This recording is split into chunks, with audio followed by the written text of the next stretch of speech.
Good evening. Wisdom Eccentrics by Ngak'chang Rinpoche, Chapter 41, Part 1. A vulture got sucked into one of the engines of the plane on the way out of Kathmandu, and we had to land in Frankfurt. We felt sorry for the poor bird, but somehow it didn't feel incongruous. How could any journey involving Künzang Dorje Rinpoche and Dzogchen end conventionally? Chapter 41, Desolation Row. Between 1995 and 2000, I made several trips to Yanglishud to see Künzang Dorje Rinpoche and Dzogchen. But the situation was made difficult by the political turmoil. There were assassinations, riots, and subsequent curfews. The authorities were not entirely content with the idea of white-skirted fellows wandering round the hinterland. It's been difficult from time to time in Nepal, but that's what you have to expect there. The overnight bus from Kakabita is occasionally attacked by armed bandits. It arrived, with me aboard, on one occasion with a few bullet holes in the bodywork. The driver was a courageous man and saved his passengers from robbery and worse. The same thing happened to our student, Ursel, and she also lived to tell the tale.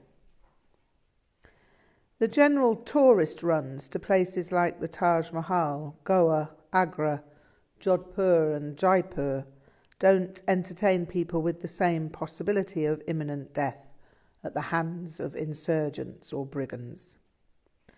Still, although being in the line of fire is not comfortable at the time, it makes a fine story later, as the young hobbits sit around one's furry toes.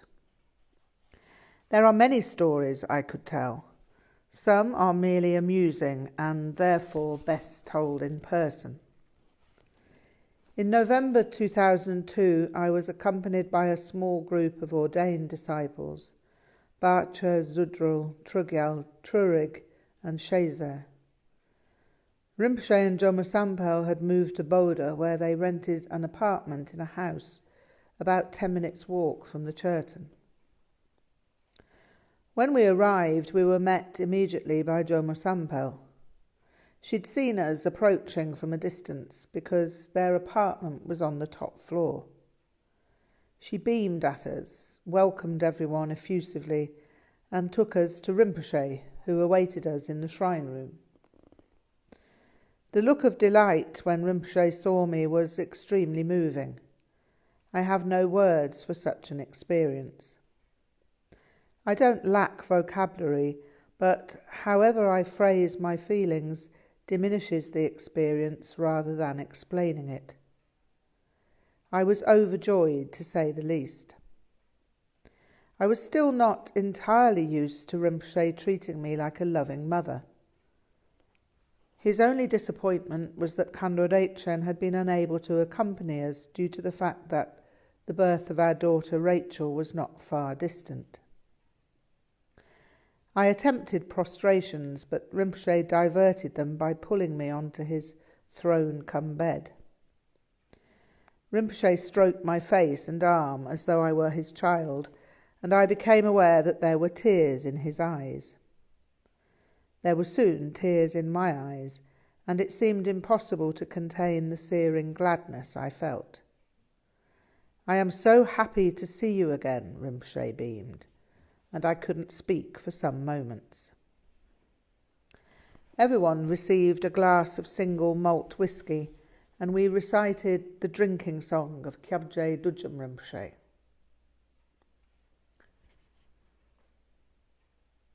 Because some drinking companions requested it, I, the drinker, Jigdrel Yeshe Dorje, sang this spontaneously. Within the supreme self-existing skull cup of happiness are swirling oceans of shining essence tiglays. Above, the 5 seed syllables appear and become the Yabyum Buddhas of the 5 elements. A flood of blessings flows from their ecstatic union. They move in great joy, melt in light, and dissolve into the spatial essence. Om Ah Hung. The 3 syllables reign from the dimension of space, and the precipitation manifests as Dutsi, a treasury of desirable qualities whose colour, taste, and fragrance are powerful. Om Ah Hung, Ha Ho Hri. Offerings multiply. Happiness arises on perceiving the wondrous, unsurpassed Dutsi of the heroes and heroines of the world.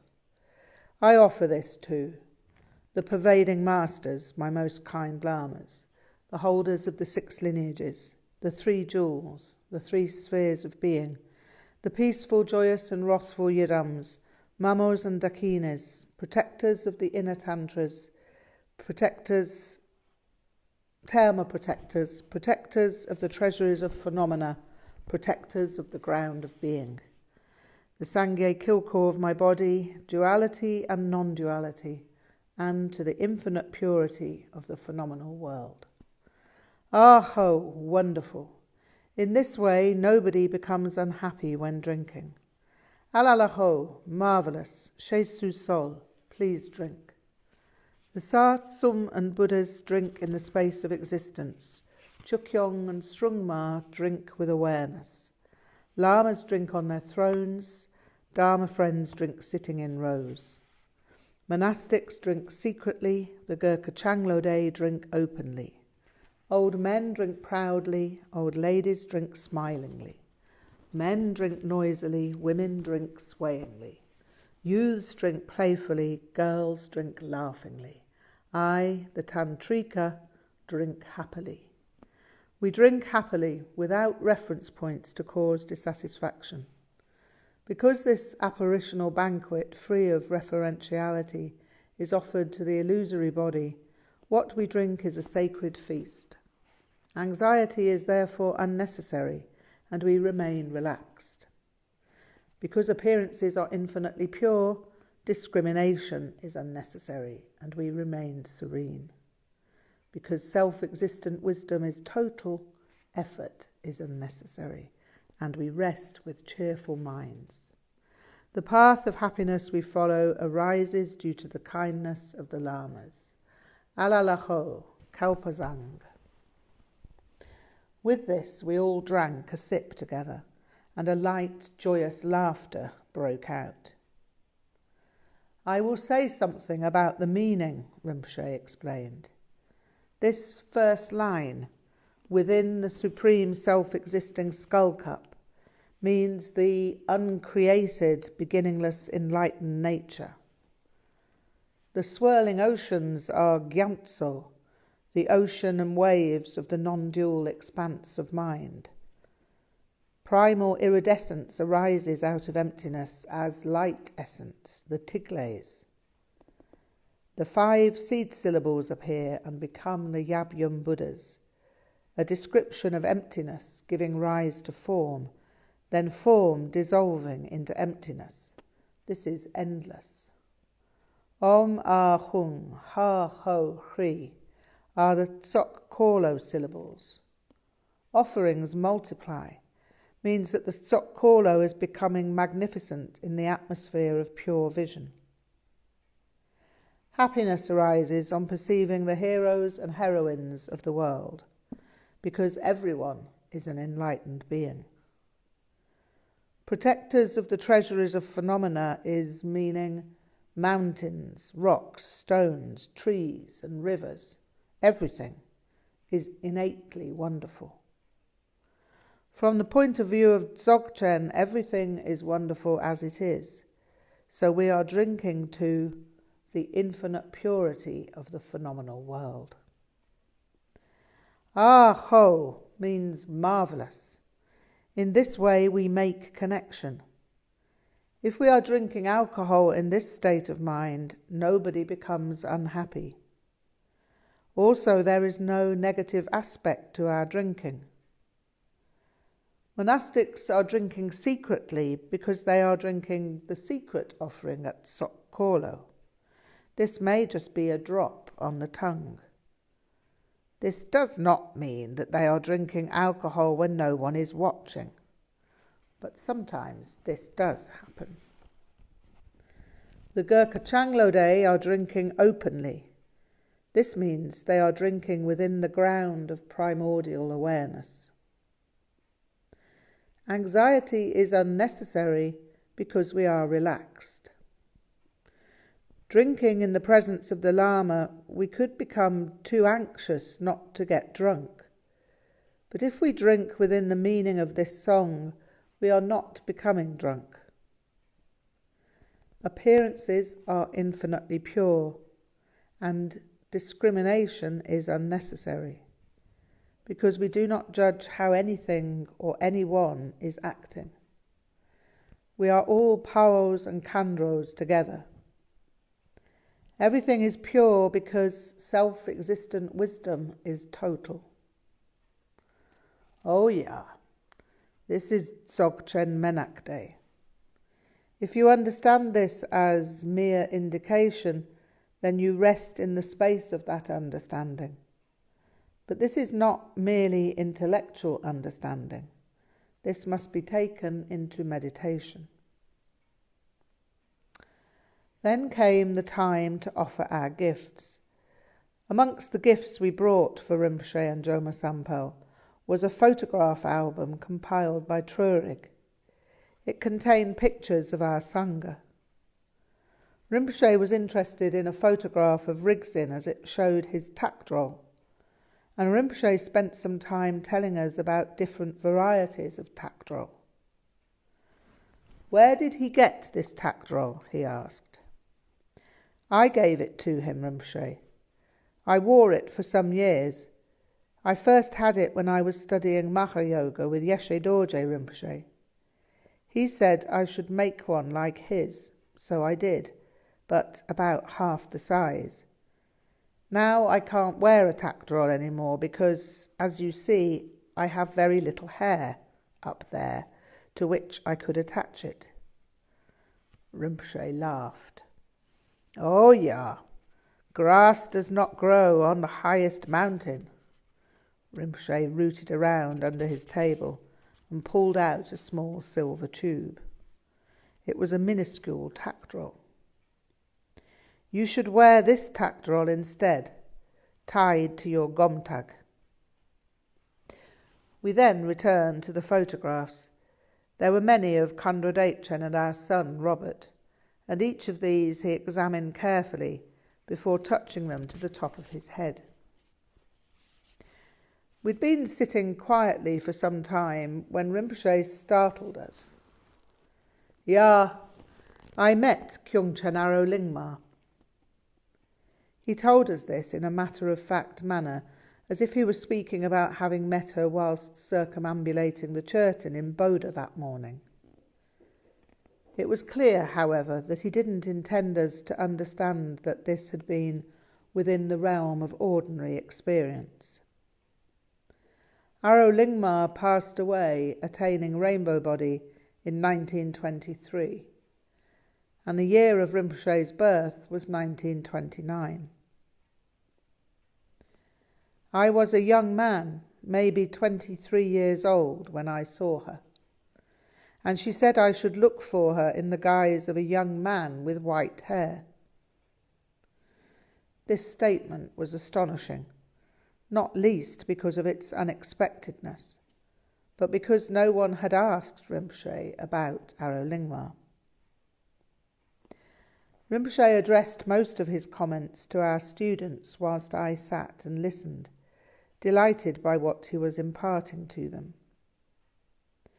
He stressed to us all the importance of direct essential practice for those following a Dzogchen lineage. Shazer asked him what advice he had concerning the maintenance of the gTér. "gTér is Dzogchen," he replied. "It must remain so, without prayers or chants being added. Always there are many marvellous prayers, but you must keep to the essential tradition. This must not be lost, because now the Nyingma have become so much a Maha Yoga tradition, and much Dzogchen is lost."